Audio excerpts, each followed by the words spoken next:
என் அன்பு மாணவர்களுக்கு வணக்கம். இது உங்கள் சரவணகுமார் சார். இன்னைக்கு கிளாஸில் நம்ம என்ன பார்க்க போகிறோம்னா Unit-2 வெக்டர் அல்ஜிப்ராவில் இருக்கக்கூடிய ஒரு இம்பார்ட்டன்ட் சம்ஸ் நம்ம பார்க்க போகிறோம். இப்போ தான் நம்ம சேனலுக்கு புதுசாக வந்திருக்கீங்கன்னா சரவணகுமார் மேக்ஸுங்கிற சேனலை மறக்காமல் சப்ஸ்கிரைப் பண்ணிக்கிங்க. உங்கள் நண்பர்களுக்கும் இதை ஷேர் பண்ணி விடுங்க. வாங்க ப்ராப்ளம் பார்க்கலாம்.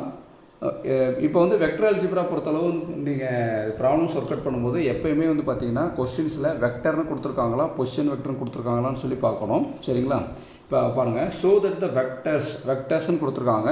அந்த வெக்டர்ஸ்ன்னு கொடுத்துருந்தாலே நம்ம என்ன எழுதணும்னா எல்லாமே ஸ்மால் லெட்டர் எழுதணும். Small A vector, small B vector, small C vector எழுதணும். சரிங்களா?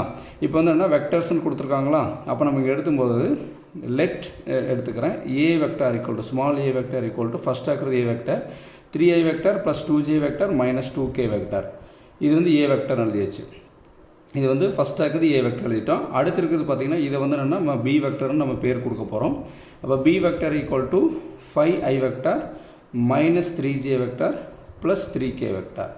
அடுத்து மீதி இருக்கிறது சி வெக்டார். வெக்டர்னால் ஸ்மால் லெட்டரில் தான் எழுதணும். C vector equal to 5i vector minus J vector plus K vector. சரிங்களா? இது 5. இப்போது என்ன கேட்டிருக்காங்கன்னா ஆர் கோப்லனார்னு சொல்லி நம்மளுக்கு என்னென்னா ப்ரூஃப் பண்ண சொல்லியிருக்காங்க. சரிங்களா?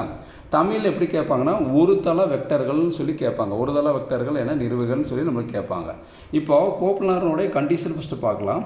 பாருங்கள், கோப்லனார் அதனுடைய கண்டிஷன் ஃபஸ்ட் என்னென்னா நம்ம கன்ஃபியூஸ் ஆகாமல் ஃபஸ்ட் நம்ம படிக்கணுமா. இப்போ பாருங்கள், கோப்லனார்னாவே இங்கே பாருங்கள் அந்த சி இருக்குங்களா, இந்த சியை இப்படி ஸ்கொயர் ப்ராக்கெட் ஞாபகம் வச்சுங்க. இப்போ இந்த சி இங்கே என்னென்னு எடுத்துக்கினா இந்த ஸ்கொயர் ப்ராக்கெட் ஞாபகம் வச்சுங்க. இவங்க எவ்வளோ வெக்டர் இருக்குது பாருங்கள், கிவன் டேட்டாவில் பாருங்கள் எவ்வளோ வெக்டர் இருக்குது. 3 வெக்டர் இருக்குங்களா. ஃபஸ்ட்டு இருக்கிறது ஏ வெக்டர், அடுத்து பி வெக்டர், அடுத்து சி வெக்டர். 3 வெக்டர் இருக்கா.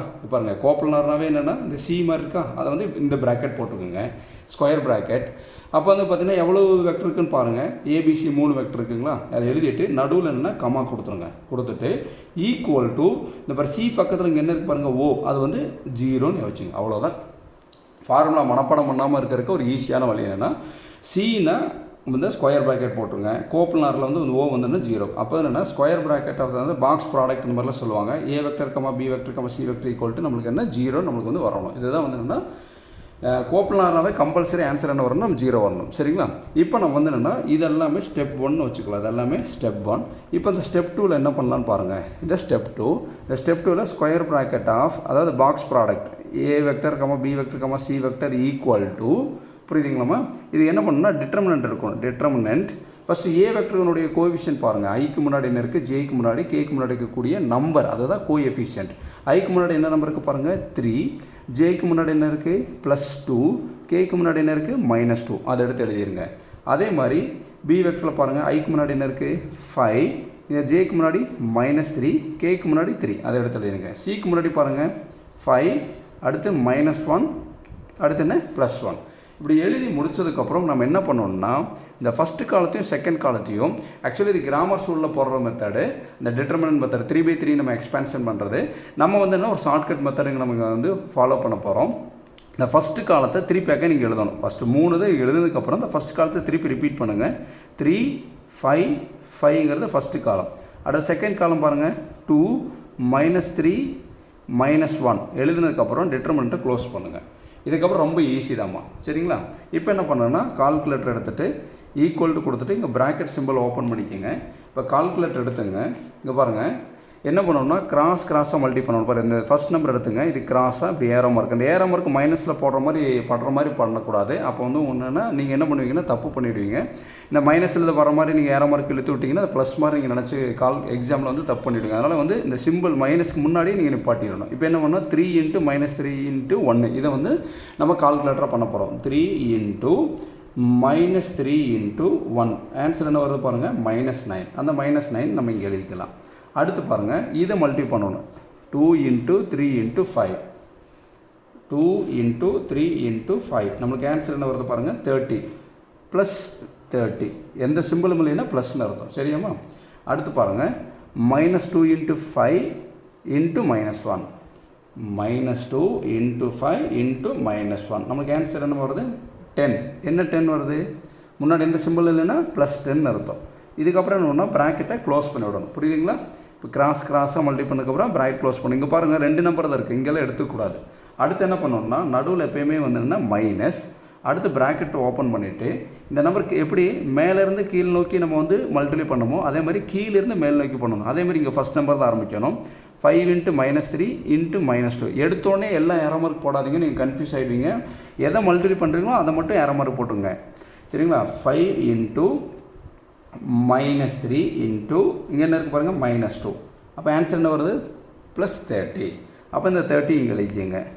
அடுத்து பாருங்கள் -1 × 3 × 3 -1 × 3 × 3 ஆன்சர் என்ன வருது பாருங்கள்? -9. அடுத்து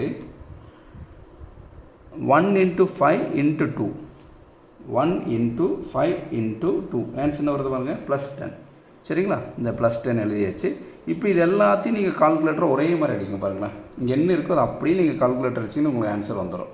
சரிங்களா? இல்லைன்னா ஒரு ஸ்டெப்பு போட்டு காமிக்கிறேன், நீங்கள் டைரெக்டாகவே உங்களுக்கு ஆன்சர் வரும் பாருங்கள். இதை மட்டும் நான் சால்வ் பண்ணி காமிக்கிறேன் பாருங்க. ப்ராக்கெட் ஓப்பன் பண்ணிட்டேன். -9, அடுத்து +30, அடுத்து என்ன +10, இந்த ப்ராக்கெட்டு க்ளோஸ் பண்ணிவிட்டு இது ஈக்குவல் அமுத்தினா எனக்கு என்ன வருதுன்னா 31. இதை மட்டும் நான் சால்வ் பண்ண எனக்கு என்ன வருது? 31 வருது.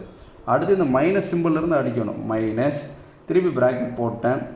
30 -9 +10 ப்ராக்கெட் க்ளோஸ் பண்ணி இப்போ ஈக்குவல் அமுத்தினா எனக்கு என்ன வருது பாருங்கள்? -31. அப்போ 31 - 31 என்ன ஆன்சர் வந்து 0. இப்போ நீங்கள் டைரெக்டாக இதிலிருந்து இப்படி அடிச்சிங்கனாலும் உங்களுக்கு ஆன்சர் வரும் பாருங்களேன். ஒரு தடவை காமிக்கிறேன். -9 +30 +10 ப்ராக்கெட் க்ளோஸ் பண்ணிட்டு இங்கே என்ன இருக்கு பாருங்கள்? மைனஸ், ப்ராக்கெட் ஓப்பன் பண்ணி 30 -9 +10 ப்ராக்கெட் க்ளோஸ் பண்ணி ஈக்குவல் டைம் எனக்கு ஆன்சர் வருது 0. இப்படியும் டைரெக்டாக போடலாம், இல்லை தனித்தனியாக நீங்கள் சால்வ் பண்ணி கூட போடலாம். அப்போ ஆன்சர் என்ன வந்துருச்சு பாருங்கள்? அதனால் பாக்ஸ் ப்ராடக்ட் எடுத்தால் A vector, B vector, C வெக்டரோட ஆன்சர் என்ன வருது? நம்மளுக்கு 0ன்னு வந்துச்சுங்களா? அப்போ 0ன்னு வந்ததுன்னா கொடுத்துக்கூடிய வெக்டர்ஸ் வந்து நம்மளுக்கு என்னென்ன கோப்லார்னு சொல்லி நம்மளுக்கு வந்து ப்ரூவ் பண்ணிட்டோம். Therefore A vector, B vector and C vector are coplanar. தமிழில் வந்து ஒருதள வெக்டர்கள்னு சொல்லுவாங்க. சரிங்களா? இவ்வளவுதான் இந்த ப்ராப்ளம். பொறுமையாக பாருங்கள், கண்டிப்பாக புரியும். ரொம்ப முக்கியமான ப்ராப்ளம்ஸ். இந்த வீடியோ உங்களுக்கு பிடிச்சிருந்தா லைக் பண்ணுங்கள், மறக்காமல் உங்கள் நண்பர்களுக்கு வந்து ஷேர் பண்ணுங்கள். Thank you students.